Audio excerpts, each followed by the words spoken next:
You know, when AEW first started, their pay-per-views all felt like gigantic, can't-miss events, even if the matches on the cards weren't always the best. This is probably partially due to AEW only having 4 pay-per-views a year back then, but still. Now AEW has 9, I think, pay-per-views a year, and I mean, the magic wasn't completely lost, but it becomes a rarity for them to produce a pay-per-view the quality of a Revolution 2020 or an All Out 2021. But in their first pay-per-view of 2024, Revolution 2024, they swung for the fences and hit grand slams all across the board. Well, not all across the board, but we'll get to that. The build for this pay-per-view has been one of my favorites in recent history. Nearly every single match had at least a month's worth of build, if not more, and everyone on the card, for the most part, seemed like they belonged there. I'll go a little more into depth on the builds to respective matches when we get to them in this review, but let's just get to the review, yeah. It'll be a good battle that I will not be watching. Okay, well, I caught the tail end of the women's tag match, but I was not tuned into the rest of the pre-show. I saw Pac is coming back, which is awesome. Everything else, though, I didn't really find worth my time. And I guess it didn't have to be. I mean, it is just the kickoff show. What I saw from the women's tag match was fine. I really liked everyone in the match, though I am a bit fatigued on Sky Blue matches, considering she's thrown on TV whenever they don't have a women's match announced the day before a Dynamite. Stat and Willow build some momentum here and get the win. The other match on the pre-show was Bullet Club Gold and the Acclaimed versus Triple J and Friends. Now, I have a couple of gripes with this match. Well, not the match itself, because I didn't watch it, but the very notion of this match's existence slightly irks me. To get the main concern out of the way, the Bang Bang Scissor Gang needs to end, like, soon, preferably. And look, the initial idea was cool. I actually like all the guys involved, and I think they play off of each other very well, even though I see a lot of people have low-key turned on the act, the Acclaimed in particular. But yeah, Jay White should be doing other more notable things, is what it boils down to for me. I think when people saw Bullet Club Gold and the Acclaimed start to interact at the start of the year, or like in the MJF Devil stuff, they thought that they would fight over the trios belts on this pay-per-view, and that did not end up being the case. I think they've started to show some dissension within the group, which is cool because, again, they should break up. But yeah, as of right now, they're not broken up, and that hinders them, I think. It hinders the trios division altogether. But most importantly, it hinders Jay White, because he should be doing other things. Also, what the flippity flip is going on with the other team? Shout out Willie Mack and Private Party, and to a lesser extent, maybe sometimes a little shout out to Jay Lethal, but the rest of y'all? It's time to go! I'm mostly frustrated about Private Party and all of this, because Mark Quinn literally felt like he just got back, and they were going to start this cool little mini feud with Top Flight is what I thought, but nah, they just threw him in another random faction. And with Team Jarrett, of all factions, like, is very stinky in my opinion, very stinky. I hope Private Party can rebound from this if they are in the March Madness Tag Cup that was announced after Revolution.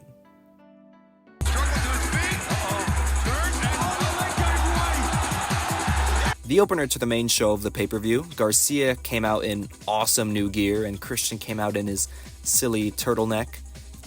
Probably not would have been my personal choice for the show opener, but it was a fun little match for sure.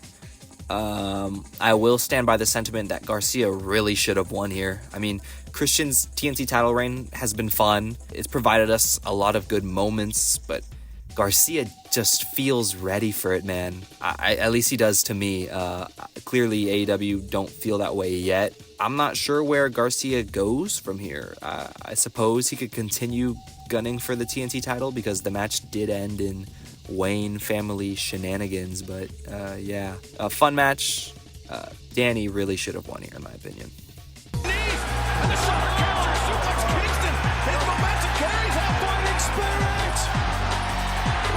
Hell yeah, man. their 4th AEW singles match. It plays off of all of their past encounters. I can't do it justice, really. Go and watch it. And while you're at it, go watch the post-match backstage promo for this match, because it also rules. And God, watching Eddie and Danielson evolve as characters is such a rewarding and joyous feeling. It also helps that both guys are world-class professional wrestlers. I do think it was the right decision to keep the Continental crown on Eddie, but I wouldn't have been too mad if Dragon came away with the win here either. Eddie Kingston, since the Continental Classic, is the most focused he's ever been, in my opinion. This match was a great way to neatly tie up the incredibly executed part of Danielson and Eddie's rivalry that encapsulated the value and importance of respect in the sport. A very good match.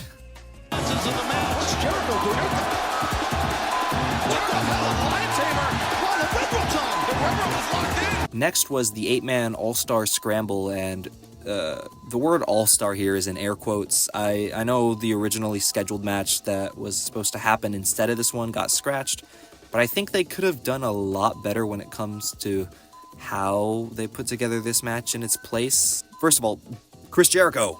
It's time to go! Everyone else did their thing here, I guess. I like how Magnus got to represent CMLL. Wardlow won, which was predictable, I think, but I don't know. I'm just not as invested in him as I was around, I think everyone was really hot on him in, spring of 2022, off the Punk feud, off the MJF feud. A lot has changed since then, and the dude has been through a lot. I'm not stomping on his abilities as a performer, because he's still a athletic freak, of course, but I just don't want to see him in the position he's in right now. He's been made the muscle in Adam Cole's faction, but Cole is injured. So there's little intrigue for me, at least right now, for him being the #1 contender for the world title. I think giving the win here to a guy like Powerhouse Hobbs would have been a much better use of the #1 contender stipulation, but I hope Wardlow does more Jeff Hardy / Mike Awesome type stuff if he's really going to be given a new main event run here, because at least that'll be very fun to watch. But yeah, it was definitely a match. When this match was announced, everyone knew that there was no way it was gonna be bad, and it wasn't compared to the peaks on this show. It wasn't stupidly amazing either. It was just a really good match between two guys who could hold their own in this type of situation. OC's second run as international champ tired people out way quicker than his first. I think there's even room to be argued that he shouldn't have had this second reign at all, but that's a whole other topic. I think it was the right call to end it here against Roddy, though, because again, Roddy is a great choice for a champion. He's a guy who has been described as a machine built for graps, so I'm more than welcome the idea of more Roddy Strong singles matches on my TV. I do hope Roddy can, in some way, shape, or form, bring back the international aspect of the international title, because we haven't gotten a lot of that, Just, send him to Japan, or, Mexico, or, the UK for some defenses. Pac was doing that in his inaugural reign as champ, but we have seen very little of it in modern instances of the title. Or, if you can't do that, bring talent from over there onto, Dynamite or Collision to fight him. It doesn't have to be, every week, but having a nice stylistic variety in his opponents during this reign can truly make it great, as opposed to just, 15-minute Rampage matches with, Trent Beretta. Yeah, actually, Trent's kind of been killing it low-key in singles matches lately. I think I'd be fine with him versus Roddy. But yeah, get more international challengers for sure. Orange Cassidy, thank you for your service. You can go have a nice vacation now. This was a very good match. When these guys went at it on Dynamite and went to a time limit draw, I was very excited for the next time they would face off. They did it here at Revolution, and it was great. It was awesome. FTR, for as much shade as they catch online, they're just so undeniably good at tag team wrestling, man. It's such a joy to watch them. And this new Blackpool Combat Club pairing of Mox and Claudio, they've been exceptional in their work. Whether it's in tag or trios matches. Their match here starts out a bit slow, but the big moments in this match are fantastic. Absolutely incredible. BCC came out with the Road Warrior shoulder pads, so yeah, This match was bound to rule from the second these guys walked out. Even then, the final minutes of this match exceeded my expectations. BCC actually gets the win here, which surprised me, but nothing I'm bothered about. I think I enjoyed this match more than most, but even those who didn't like it as much as I did, you can't dispute that this is just a stellar showcase of tag team wrestling. Another great match on the card. So I'll be the first to admit that this timeless Toni Storm character is not for me. It just hasn't clicked with me at all. And it's been funny at times, I guess. But she is the women's world champion. She's supposed to represent your entire division, and come, March 13th, I think the candidate pool for who should be representing the division and correspondingly holding that title, well, there's going to be one very clear and obvious choice by then. Toni and Deonna here wasn't bad by any means. The build of this match was actually quite enjoyable.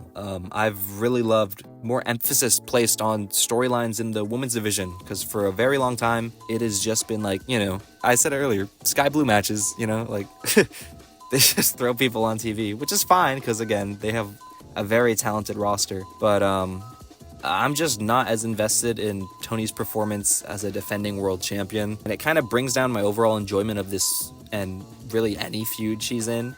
She's a very hit and miss champion in my opinion, but I hope after Big Business, the women's division as a whole is able to put all the pieces together and start creating something special. They have all the pieces, people like Willow, Stat, Julia, Thunder Rosa, Serena Deeb, Riho, and the other Joshis when they're in town. The pieces are there to make this division truly great, but as of now, I just don't think those pieces are in the right positions. But again, March 13th, hope that sets us on the right track.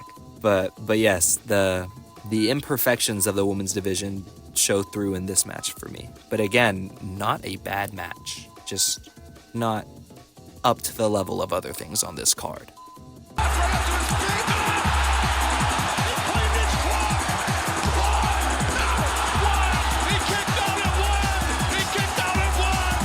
Okay. This match should have opened the show because they low-key hoed the world title match after they put this on. Because, okay, it's match of the night. It's probably within the top 3 contenders for my current match of the year. It's Ospreay in his first AEW match as an official part of the company. And it's Takeshita, who despite his on and off booking is consistently great when he's given the opportunity to show that, he's one of the best wrestlers on the planet. Ospreay takes sickening bumps and Takeshita throws sickening elbows. The exchanges in this match are I'm just gonna stop talking because I can't do this match justice. Just go watch it, man. do yourself a favor and go watch this match. It's so good. Oh my god. Rear naked choke is locked in by the big guy. Swerve drops. He got rolled up. 2. And no! Hangman just hit the referee in the come on. The match I was looking forward to the most on this card, the build to this match, actually one of AEW's best. The Swerve and Hangman saga adds a new wrinkle into its fold here, and that wrinkle comes in the form of a 310-pound Samoan man named Joe. Initially, I was dead set on wanting Swerve to win this match. Much like I said about Danny Garcia earlier, it felt like it was his time. Like, Swerve as AEW champ has to happen at least before the summer of this year, dude. But also in saying that, maybe Samoa Joe should just hold the world title forever. I don't know. He elevates the belt, elevates everyone around him, never puts in a subpar performance, whether that be in the ring or on the mic. He's just a beast. He's a beast. There's no other way to explain it. He is world champion material, so yes, it is perfectly okay to have him as the world champion. His title retention here is very much welcome in my book. I haven't even talked about Hangman's performance in this match. Just all-time character work, man. Especially online, people are, oh, Hangman can't cut a promo, or oh, he's just a moves guy. If people are still saying that, they're just waffling. They're wrong, objectively wrong. Hangman, in particular, in this match, He's just so good. And Hangman in particular, in general, he's so good at just captivating the audiences with his character. His desperation shines through in creative and hilarious ways in this match. Just a couple months ago, I would have never thought people would be booing the Hangman. I think it's safe to say that he and Swerve have completed their double turns masterfully, and I'm very excited to see what the future looks like for all three men involved in this match. A very fun and very, I've said great a lot, but yes, this pay-per-view is very good. A very great world title match.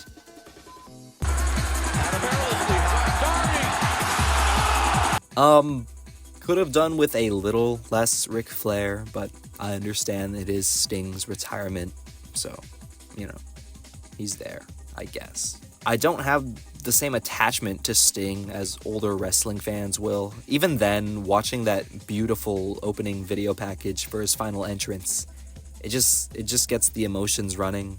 This match is crazy if you look at everything that happens in it. The Young Bucks find new ways to be the most hateable people on the entire roster. They've really killed it with the new EVP gimmick. They're one of the best tag teams of all time. Sting here becomes a deathmatch guy.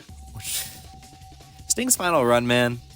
People are gonna look back at this as one of the defining things that AEW is gonna leave behind is this final Sting run, because they've treated him so well and they've just let him do crazy shit like this. Darby Allin's shoot just dies in this match, and then he remembers he's supposed to climb Mount Everest in a month, and he brings himself back to life. But of course, the star of the show, Sting, the icon, the legend, and the winner of this match. I was one of the people that thought Bucks would win, but in the moment, man, when he locks Matthew Jackson in the Scorpion Deathlock, yeah, it was 100% the right decision to have him go out undefeated. Him and Darby, they've fit so well together in this final run. It was actually near perfect, I think. But yeah, Stinger and Darby win, and after 3 years, their partnership comes to an end. But more importantly, after, just about 40 years, Sting's in-ring career comes to an end, and he rides off into the sunset, leaving AEW and the entire wrestling business in a better position than when he found it. WWE had him lose to Triple H. This was a much better, much more fitting send-off for one of the best wrestlers of all time. And that was Revolution 2024. It was a drastic improvement in overall quality of matches, which is what AEW should be priding themselves in. They are the home of professional wrestling, after all. Being mid at its worst and absolutely godly at its best, it's gonna get a big 8.8788 from me. A promising first few months to AEW's 2024, and I hope they can carry this momentum into making an even better rest of the year. More stuff like this and less stuff like this, please. An excellent pay-per-view. I hope you guys enjoyed the vid if you watched it all the way through. Leave a like, comment, subscribe if you haven't, share it so I can talk about wrestling more. Yeah. Thanks for watching.